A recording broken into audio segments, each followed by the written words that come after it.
binara kami at hindi pinapasok yung Makabayan Block at hindi pumasok yung aming complaint, alam ko na moro-moro ang gagawin. Kasi dalawa ang consideration sa Committee on Justice.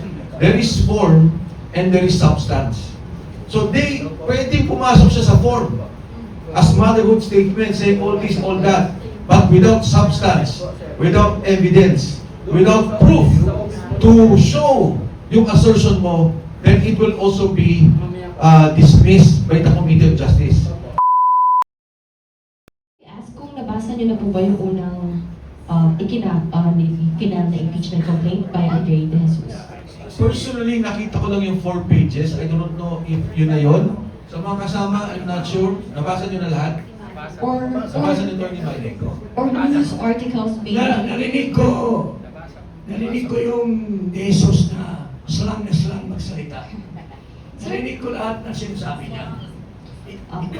It's more of motherhood statement lahat yung sinasabi. Yes. Walang details, walang ebidensya, walang lahat. But if I may state lang, sir, kasi everything that you've said are also the same grounds po na nilatan ni Attorney Andre De Jesus. If I may just state lang po ko ano yung mga nilatan niya. Articles, yung sa mga grounds po niya, nilagay po niya doon, culpable violation of the Constitution, betrayal of public trust, at graft and corruption. Particularly, sinabi po niya doon yung pagpapahintulot or isinuko ni PBBM si FPRRD sa ICC nung inaresto po siya. Kami po ang i-veto yung unprogrammed appropriations. Nakasaad din po doon na nag-commit daw po ng graft and corruption si BBM dahil sa pagbenepisyo ng kickbacks wala doon sa ghost flood control projects. And sinabi rin po doon yung unfit to serve po bilang Pangulo. Ito si PBBM dahil sa umano'y drug addiction nito, which you also mentioned po kanina. And ang additional nga po doon sa sinabi doon sa articles po ni Attorney Andre is binuo pa nga ni BBM yung Independent Commission for Infrastructure dahil umano para protektahan yung kanyang mga kaalyado. So, just to sum up po, basically what we heard this afternoon was also like the same grounds for impeachment po. Inainilatag ni Attorney Andre De Jesus. So, if I may ask, kasi I heard yesterday you call it a weak impeachment complaint and you fear na ito po yung may initiate sa Committee on Justice. But it's also the same articles of impeachment po na nilalatan po ninyo ngayon. Your comment po, Attorney. Yes. Comment. Number 1, nung nagsalita ako nung una, I did not immediately discount the Attorney De Jesus impeachment complaint.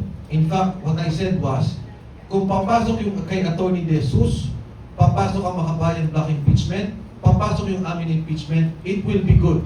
And we can consolidate the impeachment complaints in the Justice Committee hearing.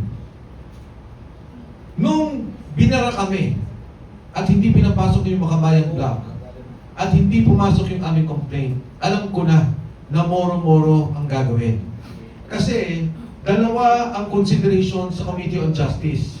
There is form and there is substance. So pwedeng pumasok siya sa form as motherhood statement, saying all this, all that, but without substance, without evidence, without proof to show yung assertion mo, then it will also be dismissed by the Committee on Justice. So very, very critical sa akin yung action na ginawa ng Secretary General's Office. And I'm saying now, because of that action, in totality, hindi lang ang Speaker of the House, kundi ang Presidente mismo involved sa pag-block ng impeachment complaint na ito. Ayaw nilang pakinggan at ayaw nilang sagutin yung hinain ng taong bayan.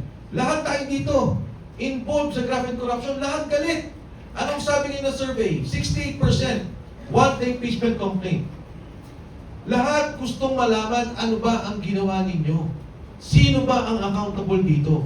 Why did you block us all of a sudden? For a ministerial procedure.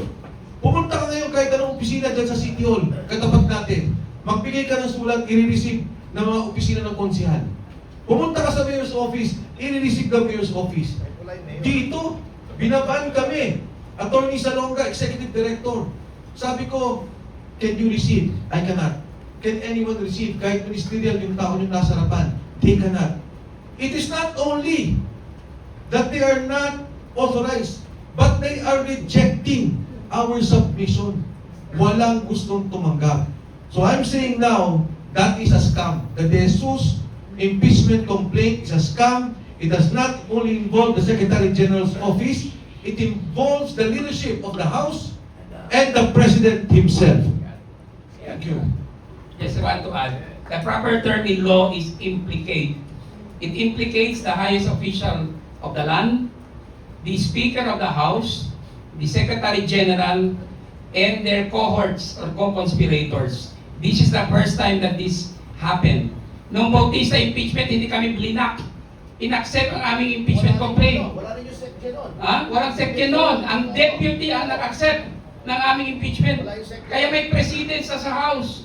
Kaya ang ginawa nila sa amin ay paglagpastangan sa konstitusyon at yon ang magiging mitya ng kanilang additional na pananagutan. I would like to congratulate our people for siding with us. That 68% assent ng tao sa survey ng Tangere ay indication na gusto ng karamihan ng Pilipino ng katotohanan.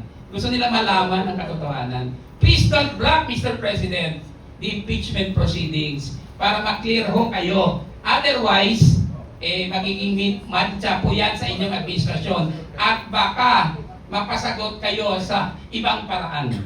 Thank you. Si Jesus. Yes, go ahead.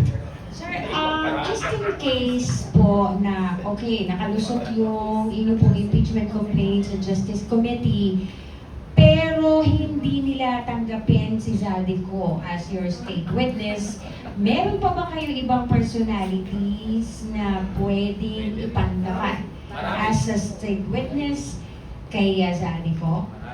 As it is, when we file the impeachment, yung evidence namin can stand. Yun na yun. Kung ano yung final namin, the evidence stands. Kung meron pang, at sigurado kung marami pang lalabas, of course, it can happen. If you recall in the impeachment proceedings of, well, at the time, kay Erap Estrada, there were additional witnesses who came out. Pero dito, it will stand. Even in the House Committee on Justice Hearings, may ebidensya na kami at may mga lalabas pa na maaaring mag-testify doon sa mga sinasabi namin dito. Yes. Ano ba yan, sir? Politiko rin? Politiko po ba yan? O na mga officials, na dating officials? Ayoko na mag-dwell doon sa hulaan. Basta sa akin, ang sinabi ko lang is, in particular, kasi si Zaldico, ang main na lumalabas, di ba, on the graft and corruption, that he is willing to be a witness for us. As to the others, andito na ho yung aming ebidensya at kung may karagdagan pa, handa po kami. Mayroon pa nga kami papatawag na isang senador Yes. na kakampi na nila pero nung nagpatawag siya ng hearing, galit na galit siya sa smuggling ng sugar, galit na galit siya kay Marcos. Okay. So, hindi ko lang sasabihin ko si Senador ngayon, sir, hindi former. Nakadalawa pa. Basically, the reason why this honorable gentleman, Max, di ba? Nag-decide sila na mag-file at sumama kami is because yung mga tao kusang loob na nag-volunteer na magbigay ng mga ebidensya. So, that itself, ang nagsasabi na marami talagang gustong tumulong para malaman ang katotohanan na nangyayari sa nakawan sa Kabanamayan. Yun lang po. Okay po. First of all, again, we would like to thank everyone sa kanila pong pagdalo dito. As we promised, we will discuss per article the charges that we have against President Bongbong Marcos. So sa inyo po lahat, maraming salamat. And of course, we will update you on the action that we will take. Kung ano pong gagawin namin dahil nga hindi tinanggap yung aming impeachment case. Magandang hapon po sa inyong lahat at mabuhay ang Pilipinas.